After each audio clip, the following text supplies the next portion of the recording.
বিসমিল্লাহির রহমানির রহিম। আসসালামু আলাইকুম everyone, welcome back to my Rufus cooking home.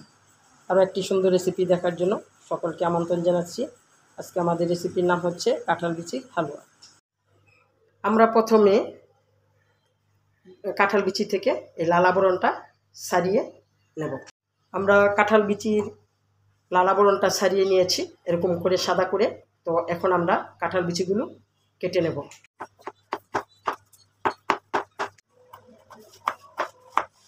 এরকম করে আমরা সবগুলো বিচি কেটে নেব। সবগুলো বিচি আমরা এরকম করে কেটে নিয়েছি। এখন আমরা বিচিগুলো চুলায় সিদ্ধ বসিয়ে দেব। বিচিগুলো আমরা চুলায় বসিয়ে দিয়েছি।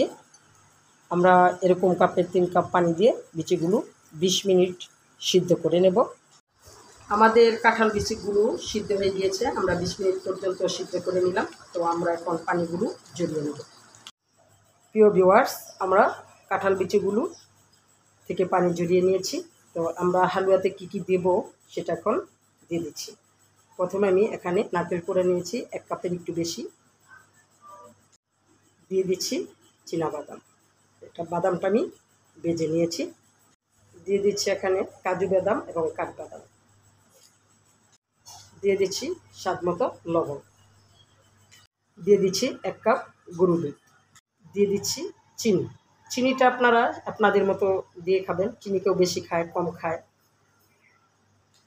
কাঁঠাল বিচের হালুয়াটা তৈরি করতে যা যা লাগে আমরা এখানে দিয়ে দিয়েছি। তো এখন আমরা সবগুলো একসাথে ব্লেন্ড করে নেব। ব্লেন্ড করে নেওয়ার পর আমাদের ব্যাটারটা এরকম হয়েছে। এখন আমরা চুলায় রান্না করে নেব। কিভাবে রান্না করব সেটা আপনাদের সাথে শেয়ার করব। চুলায় আমরা কড়াই বসিয়ে দিয়েছি। এখন আমরা 4 টেবিল চামচ ঘি দিয়ে দিব। আমরা এখানে একটা লোকাল ঘি ইউজ করছি।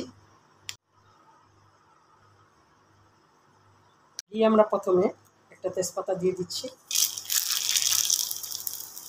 দিয়ে দিচ্ছি 4 টুকরো দারুচিনি।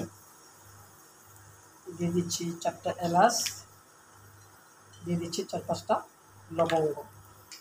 মশলাটা আমরা একটু ভেজে নিচ্ছি। আমরা গিয়ে ব্যাটারটা দিয়ে দিচ্ছি। হালুয়াটা আমরা ভেজে নিচ্ছি ঘি দিয়ে। যতক্ষণ পর্যন্ত হালুয়াটা ভাজা না হবে ততক্ষণ পর্যন্ত আমরা হালুয়াটা করে নেব। কাঁঠাল বিচি দিয়ে সাধারণত মানুষ শুটকি দিয়ে খায়, ভর্তা করে খায়। এরকম একটা হালুয়াও করা যায়। জানি না ইউটিউব চ্যানেলে আরও আছে কি না এই রেসিপি। তো আমি আমার মতো করে করছি, আপনাদের ভালো লাগবে। খেতে তো অবশ্যই ইয়ামি হয়েছে। আমরা ভেজে নিচ্ছি ঘি এবং ব্যাটারটা একসাথে যতক্ষণ পর্যন্ত মিশে না যাবে ততক্ষণ পর্যন্ত আমরা এটা চুলায় ভেজে নেব। হালুয়াটা আমার হয়ে গিয়েছে। হালুয়ার ব্যাটারটা এই পর্যায়ে আসতে আমার সময় লেগেছে 40 মিনিট। তো আমার হালুয়াটা হয়ে গেল। এখন আমরা চুলা থেকে হালুয়াটা নামিয়ে প্লেটিং করে নেব। প্রিয় ভিউয়ার্স, হয়ে গেল আমার কাঁঠালের বিচির হালুয়া। রাফাস কুকিং মানে সহজ রান্না, সহজ রেসিপি। একটা সুন্দর রেসিপি আপনাদের সামনে উপস্থাপন করলাম। আমার রেসিপিটা যদি আপনাদের ভালো লেগে থাকে তাহলে অবশ্যই একটা লাইক, কমেন্ট, শেয়ার এবং সাবস্ক্রাইব দিবেন। আজকের মতো এখানেই শেষ করলাম। আল্লাহ হাফেজ।